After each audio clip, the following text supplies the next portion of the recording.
જય શ્રી કૃષ્ણ. પુરુષોત્તમ માસનો 7મો દિવસ. આજની કથા સાંભળીએ. ભગવાન નારાયણ છે એ ભગવાન શ્રી કૃષ્ણજી પાસે ગૌલોક ધામની અંદર મલમાસને લઈને જાય છે અને કહે છે કે ભગવાન આમનું દુઃખ દૂર કરો. ત્યારે ગૌલોક નિવાસી ભગવાન શ્રી કૃષ્ણજી છે એ મલમાસને કહે છે કે હવે તું વૈકુંઠમાં આવી ગયો છે, હવે તારે ડરવાની જરૂર નથી, તારા કોઈ દેવ નથી. આજથી ને હું બધા મને પુરુષોત્તમના રૂપમાં ઓળખે છે, એટલે આજથી ને હું તને મારું જ નામ આપું છું, મારા જ ગુણ આપું છું. આજથી તું પુરુષોત્તમ માસથી ઓળખાઈશ. આજથી તારો કોઈ ધણી નથી એવું નહીં માનતો. આજથી ને તારો ધણી છે એ હું છું. જેટલા ગુણ મારી અંદર છે એટલા જ ગુણ તારી અંદર થશે. હું જેટલો બલવાન છું એટલું જ બલ તને પ્રાપ્ત થશે. બધા જ મહિનાઓ છે એ કંઈ ને કંઈ સ્વાર્થી ભક્તિ કરવા માટેના છે. આપણે કઈ રિક્વાયરમેન્ટ હોય તો એ ભગવાન પાસે માગવાના મહિના છે. પણ પુરુષોત્તમ માસ તમારી અંદર જે કોઈ ભજન કરશે, કીર્તન કરશે, દાન કરશે, તીર્થયાત્રા કરશે, ગંગાદી નદીઓમાં કે સમુદ્રની અંદર સ્નાન કરશે, એમના દરેકે દરેક મનોરથ છે એ હું પૂર્ણ કરીશ. એક સીડ છે એમને જેમ જમીનમાં વાવવામાં આવે અને એમાંથી અનેક દાણા ઉગી જાય, એમ પુરુષોત્તમ માસમાં કરેલું દાન, જપ, તીર્થ યાત્રા આ બધું જ છે એ અનેક ગણું કરોડો ગણું ફલ આપનારું થશે.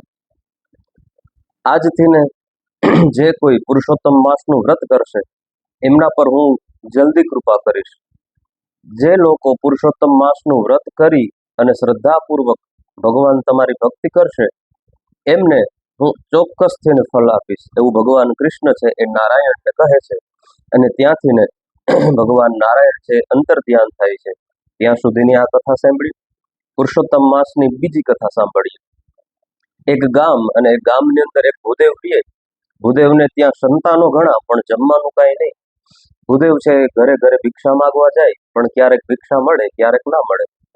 સાંજના સમયે ઘરે આવે અને બાળકોને જમવાનું ક્યારેક આપી શકે ક્યારેક ના આપી શકે. બ્રાહ્મણ છે એ પોતાના સંતાનોનું પણ પૂરું નહોતા કરી શકતા, એટલે વિચાર્યું કે હવે મારે મૃત્યુના શરણે જવું છે, મરી જવું છે. આવો વિચાર કરી અને બ્રાહ્મણ છે એ આત્મહત્યા કરવા માટે થઈને જાય છે. વનમાં એક ઋષિનો આશ્રમ આવે છે. આશ્રમમાં જઈને બેસે છે. ઋષિ છે એ પૂછે છે કે તમે દેખાવથી બ્રાહ્મણ લાગો છો અને તમારા મોઢા ઉપર ચિંતા હોય એવું લાગે છે. તમારા મનમાં કઈ ચિંતા છે એ મને કયો, મારાથી જે કાંઈ થશે એ હું તમને દુઃખ દૂર કરવાના પ્રયત્ન કરી દઈશ. બ્રાહ્મણે કીધું કે ભાઈ મારે ત્યાં સંતાનો ઘણા છે પણ ખાવાનું કાંઈ નથી, એટલે હવે હું મારા બાળકોનું પૂરું કરી શકતો નથી, એટલે મને એમ થાય છે કે હું મરી જાઉં. ત્યારે ઋષિ છે સમજાવે છે કે તમારે ભૂદેવ મૃત્યુના શરણે જવાની જરૂર નથી. 2 દિવસ પછી પુરુષોત્તમ માસ શરૂ થાય છે. એ પુરુષોત્તમ માસમાં તમે સવારમાં નદીએ જઈને સ્નાન કરજો, ભગવાન પુરુષોત્તમની કથા સાંભળજો, ભગવાનની પૂજા અર્ચા કરજો, કાઠાગોરની કથા સાંભળજો, ભગવાન તમારા પર કૃપા કરશે. આવું કહી અને બ્રાહ્મણને છે ઘરે મોકલી દીધા. ઘરે જઈ અને બ્રાહ્મણે પોતાની પત્નીને વાત કરી કે આપણે બંને જણા છે ભગવાન પુરુષોત્તમજીનું વ્રત કરીએ. બંને જણાએ શ્રદ્ધાથી અને ભક્તિથી પુરુષોત્તમ માસનું વ્રત શરૂ કર્યું. અને ગામના બધા છે પુરુષોત્તમ માસ આવ્યો હતો એટલા માટે થઈને બ્રાહ્મણ પાસે દરરોજ જઈ અને પુરુષોત્તમ ભગવાનની કથા સાંભળે. અને પુરુષોત્તમ માસમાં દરરોજ બ્રાહ્મણને કાંઈ ને કાંઈ અન્ન સીધું કાંઈ ને કાંઈ દક્ષિણા મળે, એટલે બ્રાહ્મણનું છે ઘર ધીમે ધીમે સારી રીતના ચાલવા માંડ્યું. હવે ઈ જ ગામની અંદર એક મોટા નગર શેઠ રહેતા હતા. નગર શેઠને ત્યાં 7 દીકરી હતી પણ દીકરો નહીં. જ્યારે પણ નગર શેઠની પત્ની ગર્ભવતી હોય ત્યારે નગર શેઠ વિચારે કે આ વખતે મને દીકરાનું મોઢું જોવા મળશે, આ વખતે દીકરાનું મોઢું જોવા મળશે. શેઠ પાસે પૈસો બહુ હતો પણ દાન ધર્મ કંઈ કરતા નહીં. દયા અને દાન જીવનમાં ન હોય, ગમે એટલો પૈસો હોય એ માણસ દુઃખી જ થાય, મનથી દુઃખી જ રહે. આ કથાની અંદર સ્પષ્ટ શબ્દમાં લખેલી આ વાત છે કે જેમની પાસે પૈસો છે પણ દાન કે ધર્મ નથી કરતા એ મનથી દુઃખી હોય છે. આ પણ દુઃખી હતા અને વિચારે છે કે હવે કરવું તો કરવું શું. બધાને જોયા કે આ બધા જ છે પુરુષોત્તમ માસ આવે છે નજીક, અને પુરુષોત્તમ માસ આવે છે, પુરુષોત્તમ માસ આવે છે એવું બધું બોલે છે. તો હાલને આપણે પણ એક વખત પુરુષોત્તમ ભગવાનની કૃપા મળે તો આપણે પણ એક વ્રત કરી જોઈએ. એટલે આ શેઠે પુરુષોત્તમ માસ શરૂ થતા બધાની સાથે નદીએ નાવા જાય. વિચાર્યું કે આટલા બધા પૈસા છે તો એક વખત દાન ધર્મ કરીને પણ જોઈ લઉં. દાન કરવા માંડ્યા. કોઈ ગરીબને જોવે તો ખુદને દુઃખ થવા માંડ્યું. બધાને દાન કરે છે. એટલામાં જ પુરુષોત્તમ માસમાં સમાચાર મળ્યા કે તમારી પત્ની છે એ ગર્ભવતી છે. આ વખતે તમારી પત્ની છે એ કદાચ દીકરાને જન્મ આપે એવું લાગે છે. આવા સમાચાર મળ્યા એટલે તો નગર શેઠ તો ખૂબ રાજી થઈ ગયા. રાત્રિના સમયે સૂતા હતા અને મનમાં ખોટા વિચાર શરૂ થઈ ગયા કે ભલે આ બધા કહે છે પણ મારે ત્યાં પાછી 8મી દીકરી આવવાની છે. આવો વિચાર કરતા કરતા ચિંતામાં ને ચિંતામાં ભગવાન નારાયણ પુરુષોત્તમ ભગવાનનું સ્મરણ કરતા કરતા સૂઈ ગયા. રાત્રિના સવારના 4 વાગ્યાનો સમય થવા આવ્યો.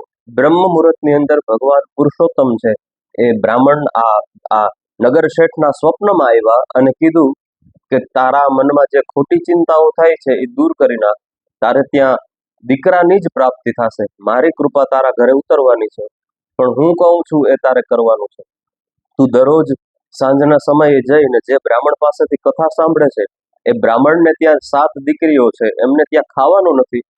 તારે ત્યાં જે દીકરો આવશે એ દીકરાને વજન બરાબરની સોના મોહરથી એ દીકરાને જોખી અને એ સોના મોહર જેટલી પણ થાય એટલી તારે બ્રાહ્મણને દાનમાં આપી દેવાની છે. આટલું કહી અને ભગવાન છે એ સ્વપ્નમાંથી અંતર ધ્યાન થઈ ગયા. આ નગર શેઠ ઉઠી ગયા. જોયું તો બ્રહ્મ મુહૂર્ત થઈ ગયું. એટલે વિચાર્યું કે આ સપનું તો સાચું પડવાનું છે, કારણ કે સવારમાં સપનું આવ્યું છે. અને એથી પણ વિશેષ એ નગર શેઠને એ વાતનો આનંદ હતો કે ભગવાન સાક્ષાત મારા સ્વપ્નમાં આવ્યા. નગર શેઠ ખૂબ રાજી થઈ ગયા. થોડોક સમય જાય છે, પુરુષોત્તમ માસ પૂર્ણ થાય છે. 9 માસ પૂર્ણ થાય એ જ સમયે પોતાની પત્ની છે એક દીકરાને જન્મ આપે છે. એક દાસી આવી અને નગર શેઠને કહે છે કે તમારે ત્યાં તો દીકરાનો જન્મ થયો છે. નગર શેઠે પોતાના હાથમાં પહેરેલી સોનાની વીંટી ઉતારી અને એ દાસીને દાનમાં આપી દીધી. ઘણા બધા અન્નના ભંડારો છે ખોલી નાખ્યા. વસ્ત્ર મંગાવ્યા છે. 1.25 મણ સાકર લઈ આવી અને બધાને વહેંચી છે. અને બધી જ આ વિધિ પૂરી કરી બ્રાહ્મણને પોતાની સભામાં બોલાવી અને જેમ ભગવાને કીધું હતું એ જ પ્રમાણે સોના મહોરનું દાન કરી દે છે. અને બંને જણા નગર શેઠ અને પત્ની બંને જણા નિશ્ચય કરે છે કે હવે આપણે દર પુરુષોત્તમ માસની અંદર પૂર્ણ પુરુષોત્તમ ભગવાનનું સ્મરણ કરશું અને પુરુષોત્તમ માસનું વ્રત કરશું. ઓલી બાજુ બ્રાહ્મણને પણ ઋષિએ કીધું હતું કે તમે પુરુષોત્તમ માસનું વ્રત કરશો, તમારું ફળ ચોક્કસથી મળશે, તમારું વ્રત નિષ્ફળ નહીં જાય. બ્રાહ્મણે પણ દર વર્ષે જ્યારે પણ પુરુષોત્તમ માસ આવે 3 વર્ષ પછી, ત્યારે દર પુરુષોત્તમ માસે ભગવાન પુરુષોત્તમનું વ્રત કરવાનું નિશ્ચય કર્યો. એટલે દયા અને ધર્મ જીવનમાં આવે તો ભગવાન કલ્યાણ કરે. આ કથાનો સાર એટલો જ છે. આ કથાની લિંક બધાને શેર કરજો જેથી બધા પણ આ કથાનો લાભ લઈ શકે. બધાને જય શ્રી કૃષ્ણ.